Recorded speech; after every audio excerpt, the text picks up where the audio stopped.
Hey, everybody, and welcome back to the Bancroft Brothers Animation Podcast. Oh, yeah, Tony. Yes, right, Tommy. Animation is happening, right? It's always happening around us. In We the got air. lots to talk about. It's like fall is in the air and animation is in the air because we're getting back from Lightbox, but in real life, in real time at this moment, we haven't been yet.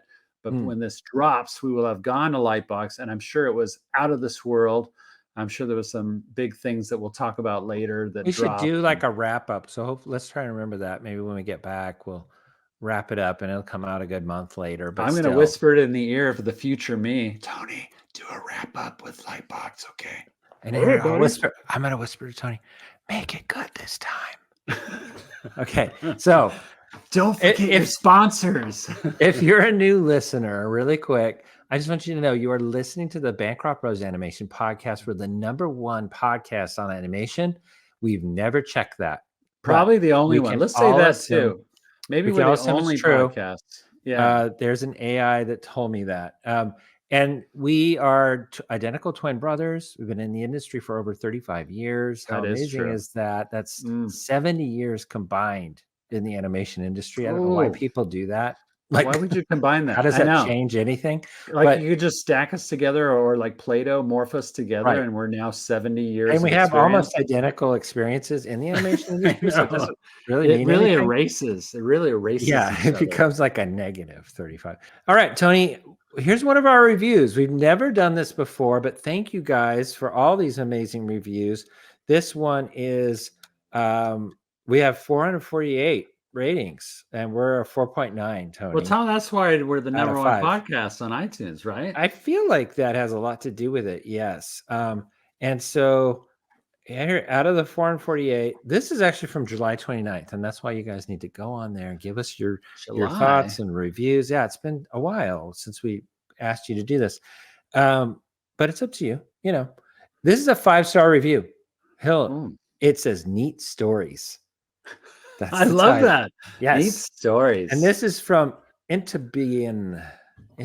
INTABIH. Maybe Intabih. I have only listened to about 6 or 7 episodes so far. I have really enjoyed. That's a good. I mean, that's enough. Yeah. I've really enjoyed the stories. I've been in the animation building at studios, and I enjoy thinking about this stuff happening in that building. I should have read this first.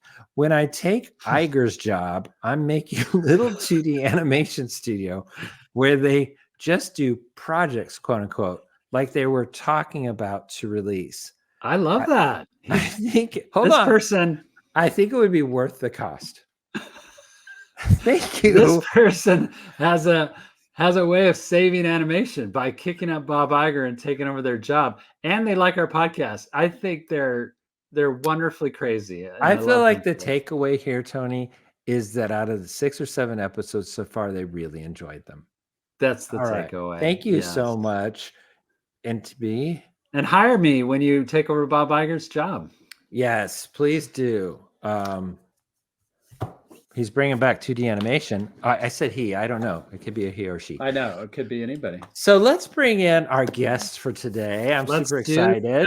I'm excited too. She comes from Disney TV. That's right. And she's a show creator, created her own show. What? The creator of Primos is with us tonight. That's right. Yeah. We know her as Natasha Kline. We know her as a fellow CalArtian. Hi. Hi, Natasha. Natasha in the house. Yeah. How do you say your first name? Natasha or Natasha? I say Natasha, but a lot of people nobody says Natasha. Do they? Some people do. Yeah, some people say Natasha. Well, I did. I'm a person. That's Tom. You know what you say to that? That's sus. That's what I'm going to call it. That's sus. I don't believe that. I don't buy it. I was just asking my daughter what sus means, like this week, literally. Yeah, I know. Do you know? Saw you doing that, Natasha? I do know, but I don't really use it because I think I might be out of that age range already. Yes. Yeah. So, well, it's suspect. My 27-year-old said, "Yeah, nobody says that, but middle schoolers really." So, well, that's about our speed. Hey, so Go ahead. Yeah, Natasha, it's just so wonderful to be here with you. And were you? I'm going to start with something that I should know the answer to. Were you at Annecy last year or this year? I was, yeah. Because I And you guys thought were I there saw too, right? something. We Yeah. were there 2 years ago, and you did a panel that I went to. I think it was you on the panel. Tom and I both, right? You were there. I went to that one. Oh, that was you sitting next to me. Okay, yeah. And that's when they first announced your that shadow. Yeah. that Primos was coming out. That was the first time I heard your name. That was the first time I heard about Primos, your new show. That's and right. I loved your story. And that's one of the reasons that I was super excited to have you on the podcast, because we want to hear that story again. I do Cool. too. You're like, do I want to repeat it? But for the audience out there that haven't heard it, this is a very personal endeavor for you, right? Yeah, absolutely. I mean, it's a show based on my childhood, growing up right outside Los Angeles. It's about my giant family, and really just about how much meaning my cousins have to me and how much they brought to my life. Yeah, but initially there's a lot of hijinks, a lot of weird stuff that comes out of that too. So I don't remember the Annecy story. Oh, really? You don't remember? Well, no, it was like that because, and then you showed designs and stuff like that as we do as artists, right, to get everybody hyped. But what I liked about the story is you just don't see a series, a show, anything that really, it covers the nuclear family of mom, dad, brother, sister. But yours is so much about your cousins, and that's what made it unique to me. And is that because I know it has a Hispanic backdrop to everything. Is that culturally particularly relevant, or is that just your family that you were so tight with your cousins? I think it is culturally relevant now that now that I've made the show. I realize it is something that a lot of people have experienced. I get a lot of messages from people saying that's their life too, Yeah. And I think that's the cool thing about making something that's based on your own life is that, if it's relatable to you, it's probably going to be relatable to thousands of people because, we're human beings. It's just, the story of humanity. So, and doesn't Primos mean cousins? It does indeed. There it is. Yep. Why didn't I know that? That was probably Great in the notes. job. It's in Spanish. That's good Spanish. Yeah. It's Spanish. I took Spanish in high school. Come on. That's Los Zapidos. That's what okay, here's my little story on that. Tony likes to eat Mexican. So now let's hear about what you've learned from menus. It's my favorite food, I will admit. But on top of it, and this is for all the artists out there, I think everybody can relate to this. I got through Spanish in high school, 2 semesters of it. Oh, wait, this is my story too. No, this is my story. Stop stealing my stories. All right. Mom says I can tell the story. I got through high school Spanish because we had a teacher that was super generous and kind, and she loved the fact that Tom and I were artists. And while I don't think we were in the same class at the same time, I remember she allowed me to illustrate my vocabulary words. We were given like a set of 20 words in Spanish that we had to memorize and say in a sentence. And instead of doing that, she let me just draw it. So Los Zapidos, I would draw. I don't even know what that is anymore. Shoes? It's shoes, right? Zapatos. Zapatos? Yeah, shoes. There it is. You're just saying it wrong. I didn't learn Spanish. That's my point. I didn't Spanish. Either. So that was my story with science. I don't know any kind of science and anything because I did the posters, and the science teacher would put them around the walls, and they the muscles. I literally went back to school like 5-7 years later, and they still had my posters in the science room. That's I know. Cute. Wow. Well, and I was like, this is how I graduated, kids. Tom and I literally illustrated our way through high school, and we would not have passed classes. But I feel like a lot of our artists have that same story. Was that you, Natasha? Totally. Did you have any of those stories? Absolutely. I feel like if I didn't know how to draw, I don't think I'd really know how to do anything else, sadly. Yeah. So I pretty Oh, much just for doodled sure. like all the way through school. Like anytime there was a class, it was just doodles. It wasn't notes. It was just, pages of But doodles. did And I you didn't get learn anything. So yeah. same? So did it ever pay off? I don't mean now. I mean in high Yeah. school. Did it pay off in any way? Like get Like, you a friend or get you a grade like with us? Not well, yeah, actually, I think I made my first like film in high school, senior year of high school. Oh wow. It was a music video, and I animated it using a VHS camcorder, which is really Oh. a shitty way to animate. Sorry, can I cuss Were on you this? like starting and stopping no it? cussing. Yeah. No, cussing. Sorry, it's a crappy Yeah. way to animate. Yeah, Yeah. you stop and you start it, so just frame by frame, and it was very herky jerky because it's VHS. Yeah. And I hope my parents still have it because it was kind of like the most deluxe animation I probably ever made. Even after Really? even after Cal Arts, like honestly, Wait, what? I didn't enjoy my films from Cal Arts as much as I enjoyed that film, but Oh, really? I don't know. It's It was it might still be particularly out personal. there. Who knows? So, It was. Wait, Well, let's. no, I wanted to jump into no. Cal Arts, but go ahead, Tony. Well, I want to go before Cal Arts, Tom. Okay, So go let me ahead. go first. Which is, how did you get bit by the drawing bug? Was it animation? Was it anime? Was it just cartooning in general? Were you doing, I don't know, what started you and set you off in that path of always loving to draw? It was MTV. Really? I really loved MTV back in the, way in the early days of MTV when they were Yeah. actually still doing music videos. And it was Tom Petty. Do you guys remember Running Down a Dream, that Yeah. music video? Yeah, with the big rabbits. I think I was Yeah. like 4 or 5. Were they? Was that animated? I don't remember that. Yeah, it was animated. It's sort of like Okay. like Little Nemo in Wonderland or Slumberland, like that kind of Slumberland, style. yeah. So Yeah. Slumberland. Yeah, it was sort of like Tom, he had like his little friend who was Nemo. And they go through this giant like fantasy thing. It's like Alice in Wonderland. It's really cool. It's But I cool. was like, I think I was like 5 years old when I saw that, and I was like, what is that? It's drawings that are moving. I guess that's what I have to do, because I just. Are you saying that so was your first experience with animation that you can remember? Not that I can remember. Well, it was the first time something really struck me. I think that made me go, "That's really what I want to do." Because I'm sure I'd probably seen Disney movies before that. My mom. I think that's the other thing about being part of like the family culture that I'm in, is Disney is like a huge part of it. We had all the VHSs. We just, we had all the great, the golden age of animation stuff. And even before that too, my mom was very proud of her Disney VHS collection. we had every single one. Did she save them? The gold label ones are like still collectible, and you could sell them on the market. They're like, are they? I don't know. I hope that she still has them, but I think you're right. Yeah. Well, so man.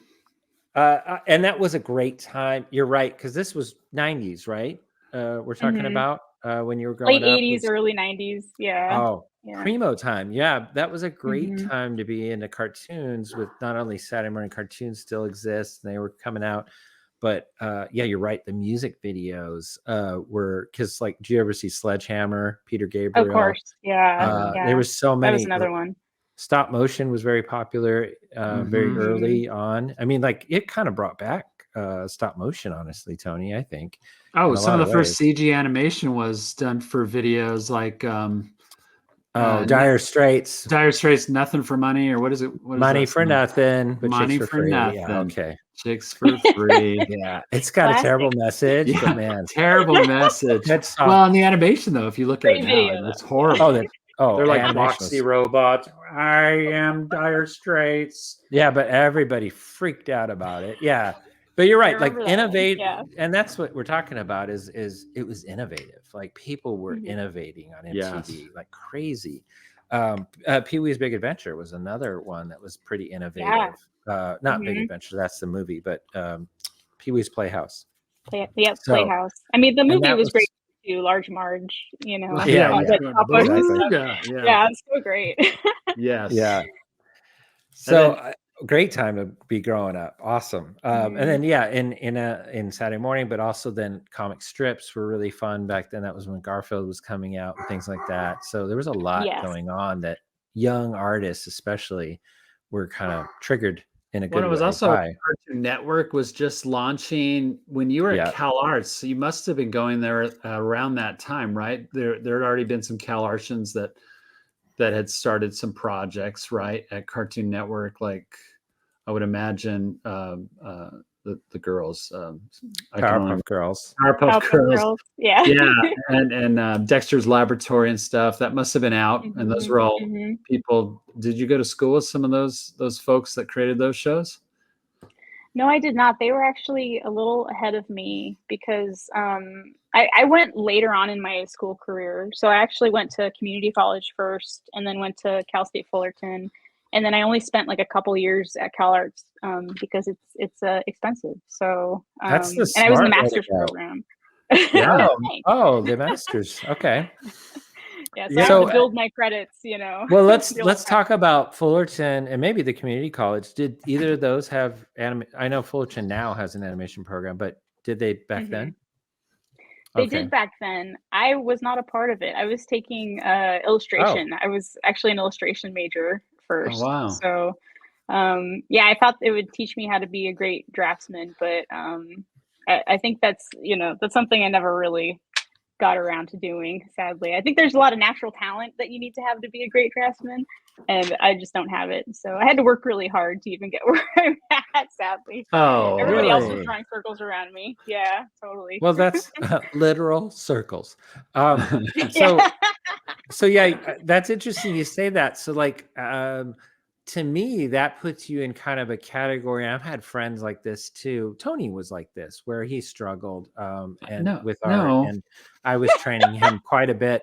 Yeah, but our friend Saul Blinkoff, he's got stories like this too, where basically his story is like, I was, not accepted at, I think it was Ringling, like 3 times in a row, and then it took me a couple times to try and get into a Disney internship.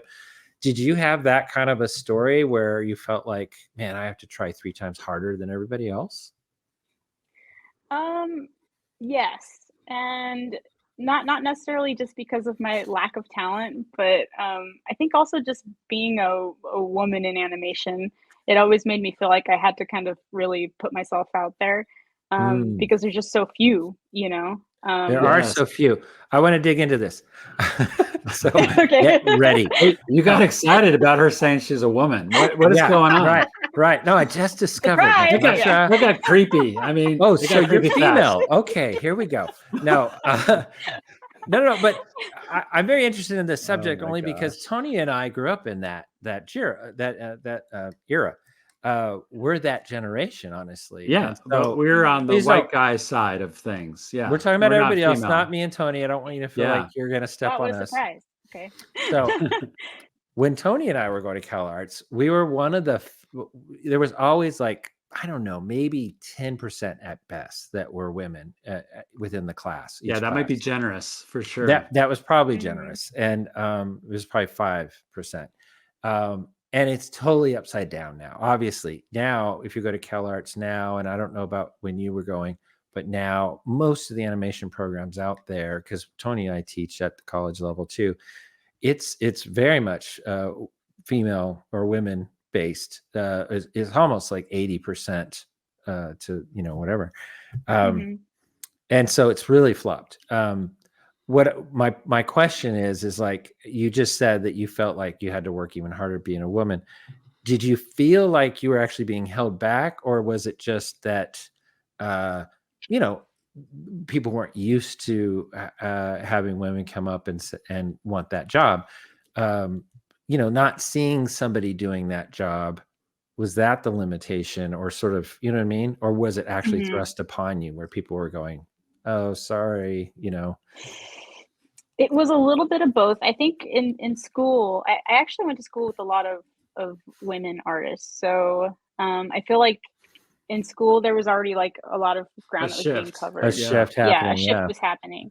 but the jobs still weren't really going to a lot of women. So I graduated, I think, or I didn't actually graduate. I left to get a job. I think that was in 2008, 2009. And it felt very novel for them to hire me because, there wasn't a lot of us there.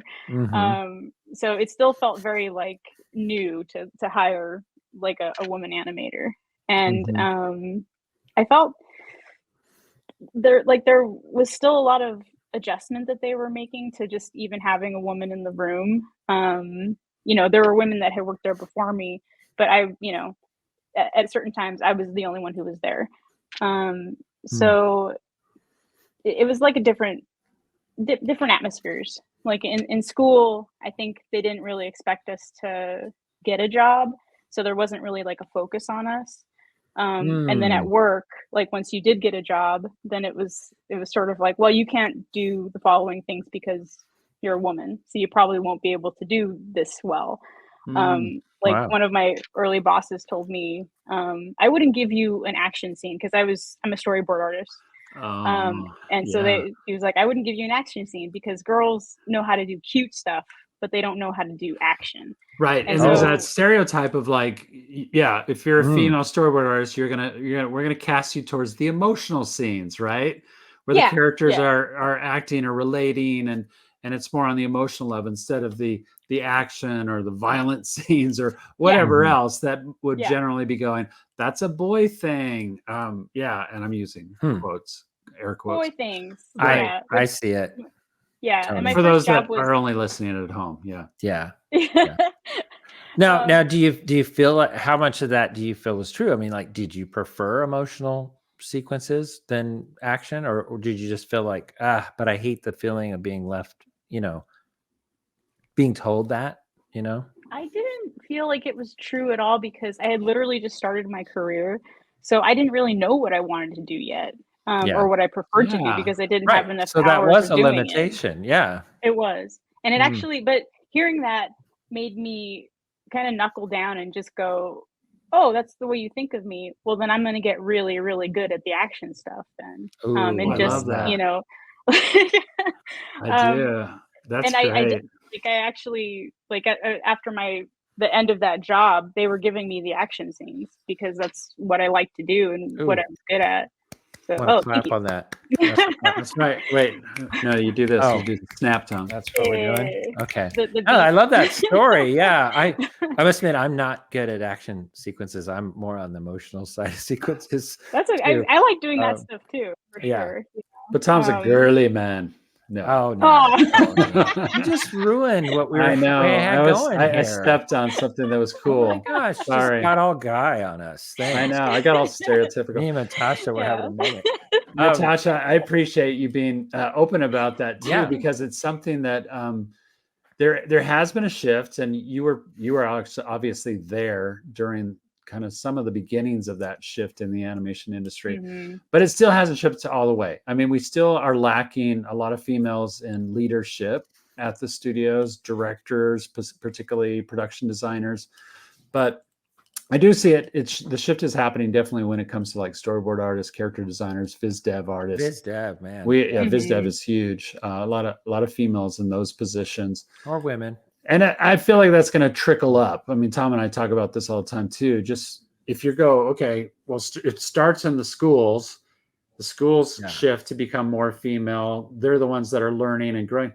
It's inevitable. That has to have an effect on the industry because those school students are going to, work into the industry. They're going to work up into the industry. They're going to be driving the industry. That's about to happen. What do you think for you? Is that an exciting thing to think about? More females driving the animation industry, the types of stories, the things being done. Obviously, you're a showrunner. You created your own show. So I feel like I know the answer, but how does that feel for you that you're actually in there and doing that now? I mean, it feels pretty great. It feels like a real accomplishment for sure. But yeah, and I'm just excited to see more stories come out. I remember when Turning Red came out. That was I think I was in development on Primos when that movie came out, and I felt like it said everything that needed to be said about like coming of age stories for girls. Yeah. And it's just so fun. It's such a unique movie, and it just makes sense that a woman made it. Directed it and created I it. have 4 daughters and Tony has 3 daughters, so we're definitely and I have $3 to my name too. Oh, and he has $3. All right. But I mean, we're definitely like girl dads, but like Turning Red came out, I had to have it explained to me. Like one of my daughters had to kind of tell me what this really means. You know? Wow. That's very odd. A little bit. That's very odd to me that you had just admitted that, Tom. But anyway. I love that movie. My oldest daughter, Lexi, she really connected with that. She's like, that was me, because she was sort of the perfectionist. She was the one that wanted to please her parents and stuff. And like that character did. I really loved how they did that character. It was very real in a lot of ways. Me too. Yeah. I mean, the whole premise of that film, I know now I'm getting reminiscent too, because I really liked it. But it just had a realness to the characters, to the friend group that were all so chatty, and they were definitely outside of their box when they were together, and you saw them as just, you know, more light and fun, and, you know, willing to do and say anything, and then how they were with their parents, and how they, you know, it just it had those relational elements to it. And I'm sure that must be something that you feel like you're trying to put into Primos too. I'm circling back to actually your show, Tom. Okay. But in Primos, is it something where you feel like your voice, not only of who you are, but also your cousins and growing up again, when we were talking about that, are their voices coming through in a very real way for you? And how do you make that happen? It must be totally driven by you. Yeah. I mean, I had a great crew, because they were, you know, it was just an amazing collaboration. Like everybody was bringing their ideas to the table. But at the same time, they were very respectful of, you know, oh, this is Natasha's story and this is her family. So we can't go too far with things. And we always kind of have to circle back to Natasha and seeing if this is kind of ringing true for her. And it was really exciting. It was fun to kind of think back on childhood, and like to remember these people that I really love, and think about the things they said. And especially since, you know, most of them are still here, you know, even in the LA area. Love this. They must love this show. Yeah, I'm sure your family and your cousins. I mean, that goes into a question of like, I'm sure you get this all the time, but which one of the characters is most like one of your relatives? Can you name them? Or do you not like, you don't like going there?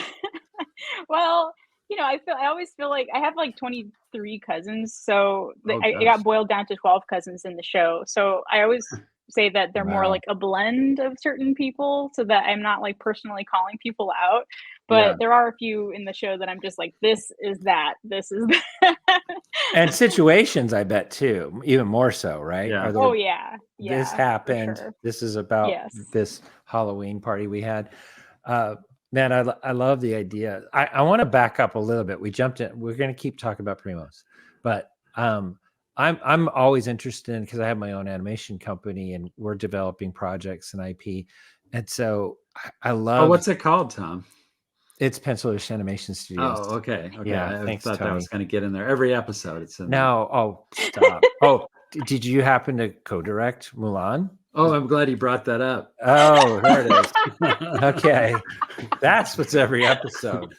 I'm so glad I didn't have to say that, but you're right. I did co-direct Disney's Mulan. Yeah. It was the 35th release from Disney Studios, as a matter of fact.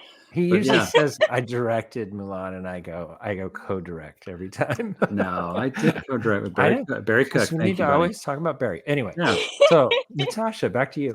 Well, what was, I'm almost losing my question, but I'll get there.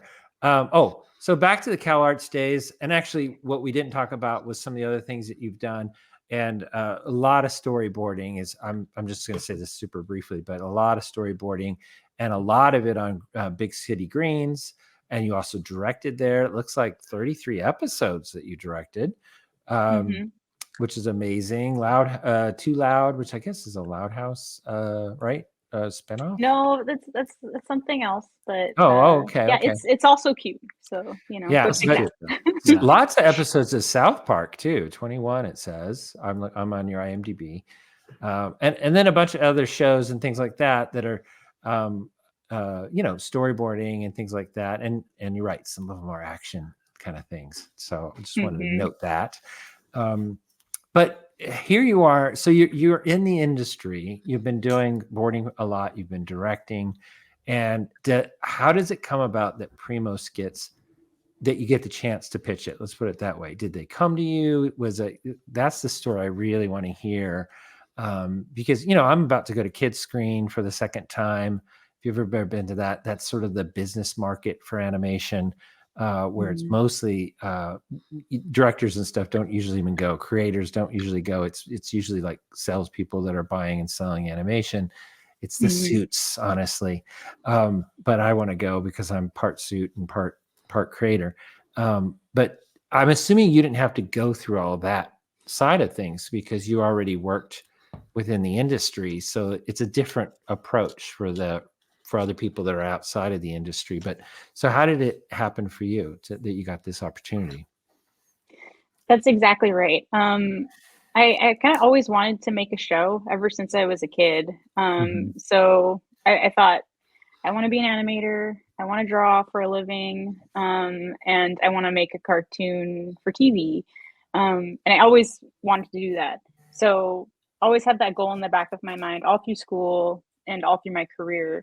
But, when I first got in, my first job on South Park, I thought, I don't really know anything about this business or the pipeline or anything. So I really should just sit back, watch, and take a bunch of jobs and just figure out what it's like to, even work on a show first. Yeah. Before I even try to pitch a show. So that was a long time of doing that. I think it was 12 years of just toiling, I guess. Yeah. And I learned a lot of stuff. It was really, really cool. Until finally I felt like I had the comfort level of okay, that's what the pipeline looks like. That's what it's like to be a director or to, direct a voice actor. This is what it's like to write something. I think I'm ready. And at that time, that's when Netflix had decided they wanted to do their big animation push. And that's, it was literally the iron was suddenly very hot for people to pitch shows. And so I was like, well, I guess now would be a great time to strike, And they were also looking for kind of outside voices too.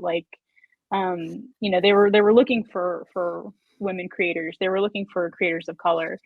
It was kind of post Me Too movement. So it was the perfect time, honestly, for me to pitch a show. So I was like, okay, and that was coming out of COVID when the pandemic blew up Netflix and streaming video. Everybody was hungry for content. Yeah, I get it. That was a good time. You said outside voices. I thought you meant people that yell a lot. Yeah, people outside of her window. Sure, Tom. That's what she's talking about. She's using her outside voice. That's what that is. You have to use your outside voice to pitch a show for sure. But Natasha, Natasha, you're talking about Netflix. You ultimately ended up at Disney TV. So the pitches that you did at Netflix, did they go anywhere? What happened? Well, Primos actually, it was my second pitch. And I pitched it to both Disney and Netflix. And they both bid on it. Oh, bidding war. Bidding war. I don't know if it was a war. But, I ended up going with Disney because that's where I was working. I really liked the atmosphere there. I liked the people I was working with. And, they had a good deal for me. So I was like, well, Yeah, nice office. All about the deal, Oh, yeah. They were probably pointing to that. See that corner office? That could be yours. Right? Natasha, do you like cats? We'll give you 8 of them. I don't know. Something Why like would that. I need 8 cats? I don't know. I don't know. He just sees that on the shelf behind you. You have a cat. I just love cats. I do I like this cat. Yeah. But so, and then did you get I'm sure this started. Tony, that's horrible. That I didn't mean to. I didn't mean to call you a cat lady. Just a cat lover. Anyway, But that probably led to you. Now you got this power. You got this magical, wonderful power. Disney TV is excited about and wants to produce Primos, your new show. What's the next thing that happens? You got to make it. You got to build a crew, right? Are you calling on all your friends? And how long? Like, was this like years in development, or you know what I mean? Like, how long before you actually got the green light to go into production?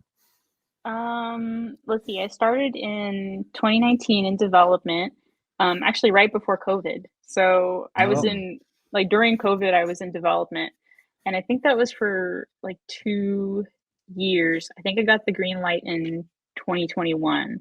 And then we started production in 2022 on Valentine's Day, February. Aww. Yeah, it was so cute. So I heard that. I heard that. But okay, so let's go back to that. And this is really for our listeners. You just skimmed over some interesting facts, which are, in a big studio like that, you get, oh, hey, come on over here. We're going to give you a deal. It's a development deal, I'm assuming, as a phase one. And then you sign that, you make a ton of money up front. Here's a little signing, whatever. Or cats, or you get cats. Or cats. Yeah, cats too. Whichever. And then that COVID area that you said you were in development, my assumption is that's you and a handful of people, like some writers, maybe a few artists. Or were you on your own? For the first year, it was kind of just me. I think because, everybody was so kind of bowled over by what was happening at the studio or what wasn't happening at the studio actually for COVID, because everybody just went home. There was like a few months where nothing was happening, So I was just sort of like at home, like, well, I guess I'll just keep working on my thing. And it was this really cool incubation period, honestly. I mean, COVID was terrible. It was, it was a tragedy for many, many people. But, creatively, it was kind of neat because I didn't have people. It was just quiet. Nobody was, no executives were like, oh, we need that by Friday at noon. Okay, Natasha, we got a pitch coming up. And then for the executive, you didn't have to deal with that, right? You didn't have to deal with all that pressure because everybody was trying to figure out what to do. But there was a different kind of pressure that must have kind of come up because, like I said, all the streamers, that's right when Disney started getting heavier into streaming too. That was like a golden was there a switch? time. Was there a switch that happened where all of a sudden, oh no, we need to, this is in our development thing and it's been just kind of sitting there and we haven't paid attention to it. Now we got to turn up that knob. Did that happen at some point? It did towards the end of development. So I was in there for like 2 years. And that's the way development kind of goes. It's sort of like, rush, wait, rush, wait. You're just constantly running and then waiting. But at the end, it was like a real sprint because it did feel like they really wanted to kind of get it out there as soon as they could and just like get it on the streamer. And it was. I think it was because there was a lot of like political changes that were happening at the studio at the time. Like a lot of the execs at the top were kind of like switching around. There was a lot of push and pull as to like who's going to be there, who isn't.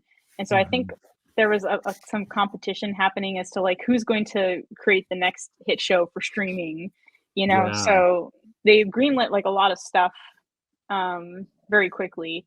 And my show, I think, was one of those shows. Which was cool because then I was greenlit. But yeah, towards the end, it was just sort of like, go ahead. I'm doing this in the calendar in my head right now. So 2 years to develop it. It gets greenlit. Is it another 2 years of production before season 1 launches? Because I'm seeing online July 25th, 2024 was your release date for your first episode. Right. Yeah. That release date actually ended up getting pushed a couple times. We were supposed to air initially in October of 2023. And then it got pushed to January 2024. And then it got pushed again to June. And then it got pushed again to July. So we got pushed and pushed. Was that getting scary for you? You were like, is this coming out? Or happen? Or I mean, you were in pretty deep. I would imagine they were animating overseas or wherever on your show. Right. Yeah. I never felt like it wasn't going to come out. But, suffice to say, a year in animation is like 10 years, I think, like a regular job. Just because there's so many ups and downs, like especially working at Disney, there's a lot of like political shifts, that happen in just a few months. And especially now that, there's like the streaming wars going on, like it just feels like nobody really knows what's going to happen next month, or what the atmosphere is going to be. So yeah, it at times it felt very tense and like a little scary. But I always kind of had the feeling like it's going to come out. They never gave me the sense that like they were going to just like can my show. It seemed like they wanted it to come out too, so. So when I saw you at Annecy, and again, we didn't meet, but that's when I first was introduced to you, and you gave the presentation about I Primos. saw her too. Yeah. I was there. Which was, I want to say is about a year and a half ago, because it wasn't this last, I don't think it was this last Annecy, it was the Annecy before. Yeah, it was. Yeah. So about over a year and a half ago now. They were doing a presentation. I mean, you were part of this is what's coming next from Disney TV, and it was super hype. So they must have had a push from that moment, because I think you had a release date that was even earlier than when you actually came out. Yeah, at that moment than when you came out, and it got pushed. But now you're on the other side of July 25th, 2024, that first episode dropping. How has things changed? What's been the feedback? I mean, what is that like for you? It's a bit like the Bends, honestly. It's like, wow, I didn't see that coming. Yeah, I've never. Really? That's How the first is it time like the Bends? The Bends. That's the first time the Bends has ever been mentioned on this podcast. Yeah. So people that aren't scuba divers, what does that mean? Yeah. What is that? I just lost it's a little bit of a deep reference. That's when you rise too quickly when you're deep underwater and you come up too quickly, and you don't get I can't remember how that works, but you get the bends, which is some kind of a ache in your body. I think your body compresses too quickly or something like that, and it could kill you. Bones, it could kill you. It could literally crush your bones, I think, is the idea. We're getting enough time to depressurize. There you go. So like you're under intense pressure, like, and then all of a sudden you're up in a place where there isn't a lot of pressure. And now stay with that analogy as long as you can. So you're the scuba diver. No, let's switch let's support. Let's go to a sports analogy. The show is the boat. Okay, keep going. I'm sorry. I should know my audience better. I'm sorry. Yes, that's what it feels like. It feels like this period of super intense pressure, and then all of a sudden, nothing. It's out. The world did not explode. All the kind of terror people were experiencing, or even the excitement people were experiencing about it. It's still kind of there, but it isn't at the kind of, boiling point that it was right before it came out. Yeah, for sure. So it's a bit of a relief. Like, it's just, I remember in July, or actually in June, when they pushed our date to July, they were talking about pushing it until October this year. And I was like, please just let it come out. Like, please just release it, because I really can't. It was to a point where I almost couldn't take the pressure anymore. I was just like, I just want it to be out, be a show, and just see what people say about it. I can't take this mystery anymore. Yeah, that's what I was thinking, was when you said by pressure, not the deadline pressure and the stress of getting episodes done, as much as you're saying more like pressure of, I have no idea what people are going to think about this. I have to hear from the audience. Will they like this or not? I get that. Tony and I are both working on a feature film right now that comes out in 2025 summer. It's called The Light of the World. That is one that, whenever you work on a project a long time, and that's basically what you've been doing, same thing, is you're dying to hear one voice that has not seen anything say something. So the first people that like take an office tour or whatever, you're like, so this is what we're doing. And you can't wait to hear what they say. It doesn't matter who they are at that point. So yeah, so you're saying times 1,000. That's the way you were feeling. Absolutely. I mean, Disney's really good about testing things. So I had a sense of what people would think. And then of course, there was like the big backlash that happened after Annecy. So I had an idea about what people were thinking or feeling about the project, but I was also the backlash. Are you saying excitement, or was there some? Yeah, what happened? What was the backlash? It was a backlash, literally, because people saw. Well, we released the main title at Annecy in 2023. That's why I was there, because we were showing the main title. It was premiering. And just that little 30-second clip, main title, was enough to make people realize they did not like it at all. I think that's something that's very common in animation these days, though, too. I didn't hear that at all. Yeah, we hadn't heard about that, so sorry. Thanks for bringing it up. I know you're regretting it right now, but you're right. Like, well, that just surprised me, because I guess happens. We were sitting there in the audience, and Tom and I really enjoyed it. Like, we're like, oh yeah, that makes sense. That's going to do well. So I guess this is a surprise for me that it got some backlash. And are you at a point now where season 1 dropped, and is there a season 2? What is the next steps with Primos? They said that they would know soon, but they're still gathering numbers. I think that's kind of where the industry is right now, is like everything's considered just like a 1-season show until it's like proved to be like a SpongeBob, so I don't know if we're SpongeBob. I don't know. I don't know. Or Blue-Eyed Samurai. Well, nowadays it's so hard, because with the streamers, right, you don't get audience reaction. I mean, I know we're not talking about movie theaters, we're talking about TV anyway, or streaming specifically. But like the numbers are wishy-washy. They don't share them all with you. Are you exposed to those numbers a little bit more than the average person? I assume you are. Probably more than the average crew member, but even that, it's not a lot. Like they kind of keep that stuff pretty close to the vest. So it's another, Yeah, so because any executive that's going to see you in the hallway or in the elevator, they're going to be like, "Hey, Primos, you're doing great. You're doing great." And you're kind of like, "Yeah, can I trust that?" I don't exactly right. Because they're going to say that, right? Anyway. Yeah. Executives. Like I think that panel I was on at Annecy was called "How to Create the Next Hit Show at Disney," and I was like, that's why we went out yet. Tony and I were like, "Hey, let's go to this. We want to make a hit show. We're gonna learn some stuff." That's right. Yeah, that was a crazy title. Misleading crazy title, especially since my show wasn't even out. Like, I remember when they asked if I wanted to be on that, I was like, isn't that kind of premature? A little soon?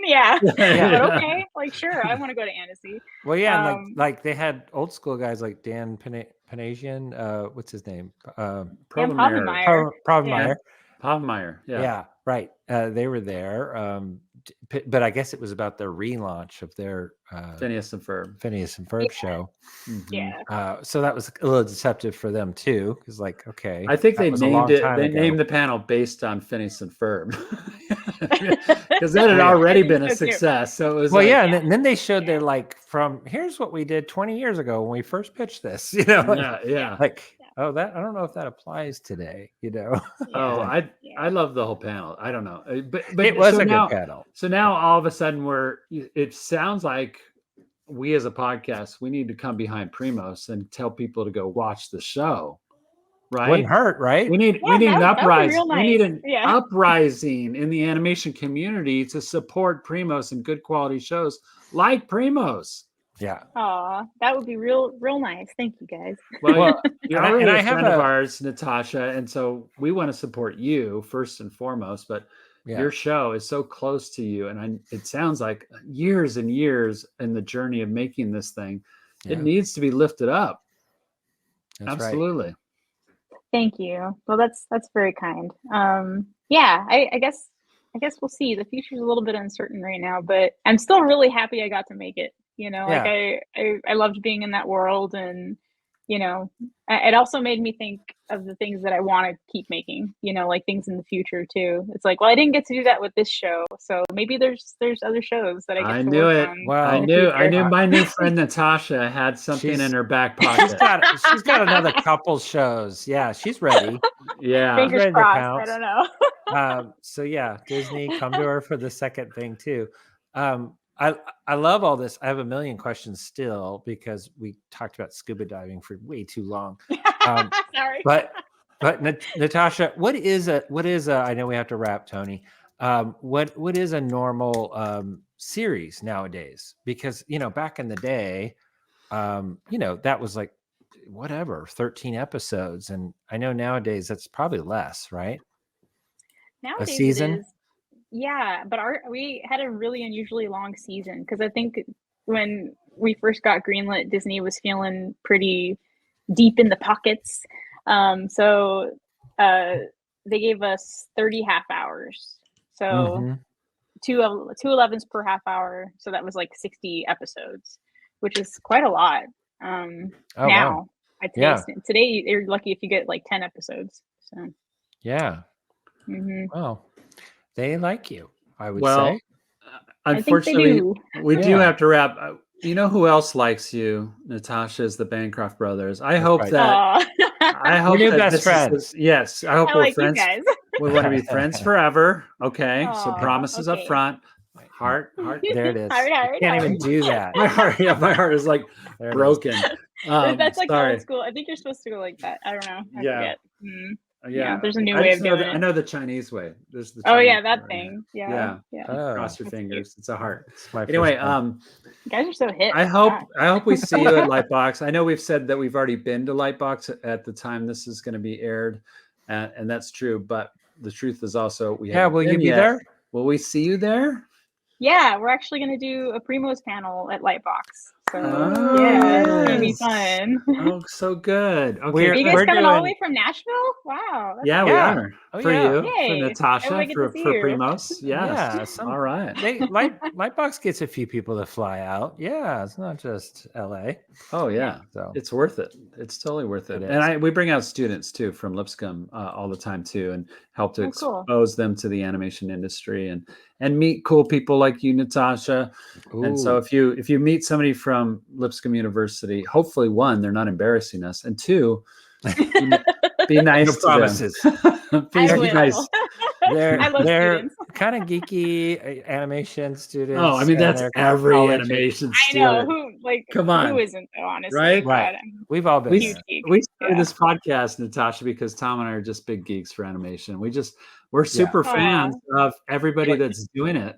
And Tony, that's my last question for Natasha. What is the geekiest thing about you that you think? What is it that somebody would be surprised by? Yeah, right. Because you just said you're a geek and you don't look like a geek at all. You're fashionable. Wow. Yeah, you seem fashionable compared to us. Yeah. Yes. Thank you. You knew how to do the heart thing with your hands. So this is old school.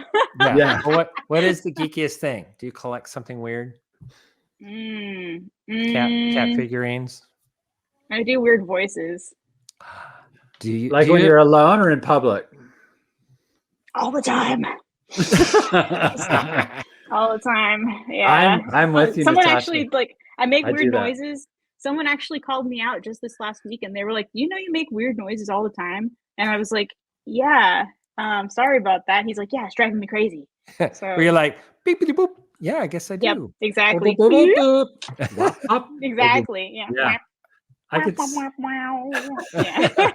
Yeah, I find that charming. I don't think that's charming. It is charming. Oh, thank you. Maybe we get on your nerves after multiple days in a row. I don't know. Are you doing a voice in Primo? I didn't see that on the Primos. Yeah. Primos. I do two of the cousins. Yeah. So okay. I really like it. It's fun. Voice acting is really fun. I like it too. I try and do it. Tony wants to be on your show. Okay, stop, Tony. Really? I would love to do. I'm ready to do a voice. If you need a nasally sounding guy, that's his normal voice. Yeah. I talked through my nose. I'd love to do a voice for you. I have allergies. So, I like it. I like it. Yeah. You like it? Okay. You guys are good. She just beat you. She went, "Oh, you're gonna do one? I'm gonna do one better." Here you go. Yes, she did. All right. That's what true talent does. True talent wants to rise to the top. I get it. You win, Natasha. She's competitive. There's no competition, guys. You guys are amazing draftspeople. Okay, you guys, like, I'd never win. So thank you for the opportunity to talk to you. I think you're both so. Yeah, thanks for being on our show. This was fun, Natasha. And please, everybody that's listening, support Primos. Check it out. At least give it its day in court. Go check it out. Yeah. Support 2D animation. Support animators and creators that are doing unique and different things like Natasha, and watch her next thing because she's got one in the pocket ready to hatch. And 4 years from now. And thank you guys so very much for being a listener of the Bancroft Brothers Animation Podcast. And Tom, as we always say, animate from the heart. Oh, that was my little voice. If you like what you just saw, please consider subscribing to our YouTube channel, Pencilish Studios.